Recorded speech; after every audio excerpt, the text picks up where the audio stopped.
12 साल हो गए सोमेश को इस कंपनी में काम करते हुए। अब नए लोगों की ट्रेनिंग देने का काम वही संभालता था।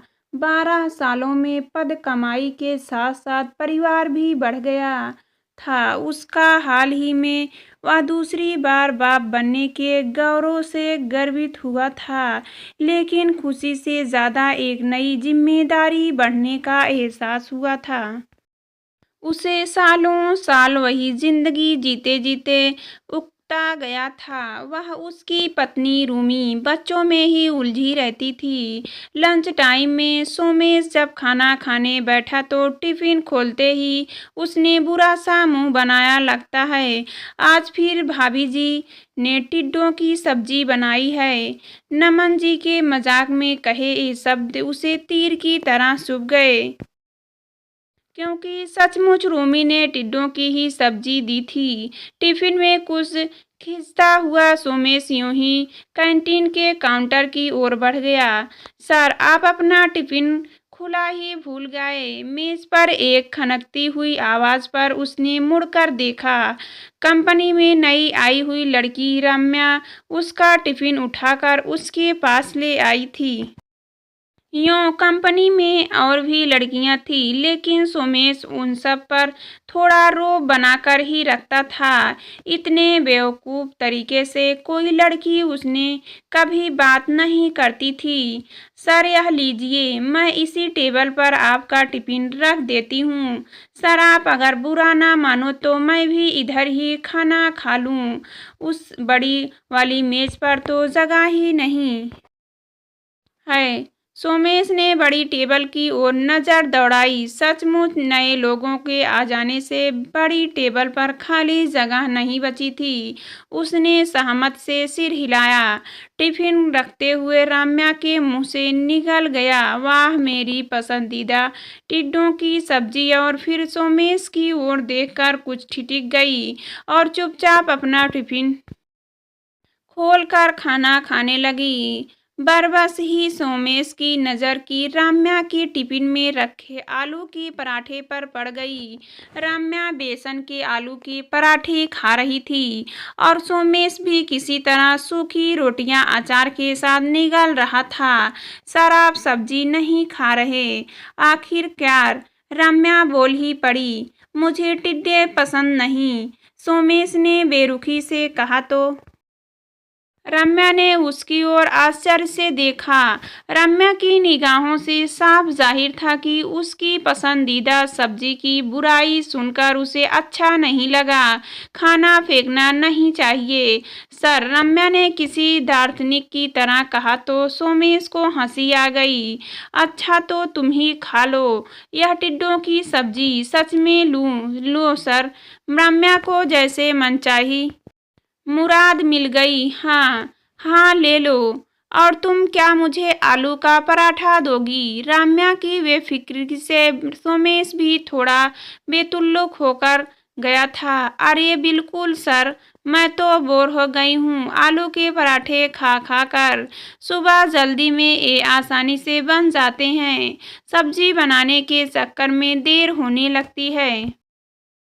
तुम खुद ही खाना बनाती हो क्या? जी सर, अकेली रहती हूँ तो खुद ही बनाना पड़ेगा। ना तुम अकेली रहती हो? जी सर, माँ को इलाज के लिए मामा जी के पास छोड़ा हुआ है। सोमेश रम्या से अनेक सवाल पूछना चाहता था, लेकिन तभी कैंटीन में लगी बड़ी सी घड़ी की ओर उसका ध्यान गया। लंच टाइम खत्म होने वाला था। लंच के बाद उसकी मैनेजर के साथ मीटिंग थी। उसने अपना टिफिन रम्या की ओर खिसका दिया। बदले में रम्या ने भी 4 पराठों का डिब्बा उसकी ओर बढ़ा दिया। लंच के बाद मीटिंग में मैनेजर ने उससे एक स्टाफ की जानकारी ली और पूछा कि इनसे किस नए मेंबर को तुम अपनी टीम में शामिल करना चाहते हो। चूंकि सभी नए लोगों की योग्यता एक सी ही थी और किसी को भी काम करने का पुराना अनुभव नहीं था, इसलिए उसे किसी के भी अपनी टीम में जुड़ने की कोई फर्क नहीं पड़ने वाला था। जैसा आप ठीक समझें, सर, सोमेश ने औपचारिक अंदाज में कहा। तो फिर मैं रम्या को तुम्हारी टीम में दे रहा हूँ, क्योंकि नमन जी ने दीपक को लिया है, जो उनका कोई दूर का रिश्तेदार लगता है। और देवेंद्र का स्वभाव तो तुम जानते ही हो कि उसके साथ कोई लड़की काम करना ही नहीं चाहती। मैनेजर साहब ने जैसे पहले से ही सोच रखा था। ठीक है सर, सोमेश ने स्वीकृति से सिर हिलाया।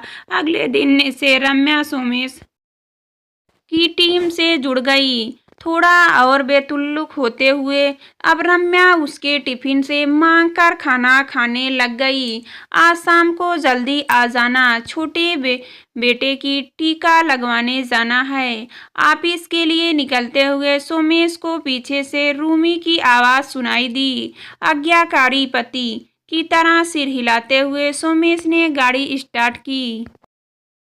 शाम को ऑफिस से निकलते समय बारिश हो रही थी। सोमेश जल्दी से पार्किंग में खड़ी गाड़ी की ओर बढ़ा, लेकिन कुछ बूंदें उस पर पड़ ही गई। गाड़ी में बैठकर वह थोड़ा ही आगे बढ़ा था कि उसकी नज़र सामने एक दुकान के पास बारिश से बचने की कोशिश के किनारे खड़ी रम्या पर पड़ी। इंसानियत के नाते उसने गाड़ी उधर रोक दी और अंदर बैठे हुए ही रम्या को आवाज लगाई, गाड़ी में आ जाओ वरना भीग जाओगी। अकेली रहती हो, बीमार हो जाओगी तो देखभाल कौन करेगा। बारिश से बचती बचती रम्या आकर उस गाड़ी में उसकी बगल में बैठ गई। उसके सिर से पानी टपक रहा था। ओह, तुम तो काफी भीग गई हो, सोमेश ने संवेदना दिखाते हुए कहा। तुम्हारा घर कहाँ है? पास ही है सर, पैदल ही आ जाती हूँ। आज बारिश हो रही थी, वरना आपको कष्ट नहीं देती। बातों ही बातों में दोनों ने एक दूसरे को अपने परिवार के बारे में बता डाला। सोमेश को यह जानकर बड़ा आश्चर्य हुआ कि पिता के होते हुए भी अपनी बीमार माँ की देखभाल का जिम्मा रम्या के ऊपर है। क्या तुम्हारे पिताजी साथ में नहीं रहते? सोमेश को रम्या के प्रति गहरी संवेदना हो गई।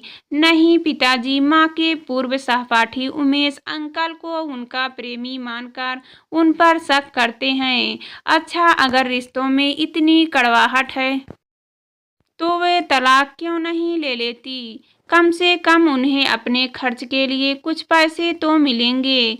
वही तो सर, माँ की इसी दकीन्यानूसी बात पर तो मुझे गुस्सा आता है। पति साथ न दे तब भी वे उन्हें परमेश्वर ही मानेगी। बातों बातों में वे रम्या के घर से आगे निकल गए। इसी बीच रूमी का फोन आ गया। सुनो, बाहर बारिश हो रही है, ऐसे में बच्चे को बाहर ले जाना ठीक नहीं है। हम कल चलेंगे उसे टीका लगवाने। जल्दी जल्दी बात पूरी कर रूमी ने फोन काट दिया। सर, आपको वापस मुड़ना पड़ेगा, मेरा घर पीछे रह गया। कोई बात नहीं कहकर सोमेश ने गाड़ी मोड़ ली। वैसे भी अब घर जल्दी जाकर करना ही क्या था। तभी रम्या को जोर की छींक आई। बारिश में बहुत भीग गई हो, लगता है तुम्हें जुकाम हो गया है। सोमेश को रम्या की चिंता होने लगी। रम्या का घर आ गया था। उसने शिष्टाचारवश कहा, सर, एक कप चाय पीकर जाइए। ऐसी बारिश में सोमेश को भी चाय की तलब हो गई थी। अतः रम्या के पीछे उसके छोटे से कमरे वाले घर में चला गया। मैं अभी आई कहकर रम्या सामने लगे दरवाजों में एक के अंदर चली गई। कुछ देर तक वापस नहीं आई तो सोमेश खुद ही उधर जाने लगा। कुछ आगे जाने पर उसे दरवाजे की दीवार में से रम्या नजर आई। अचानक ही रम्या की निगाहें भी उससे टकरा गई।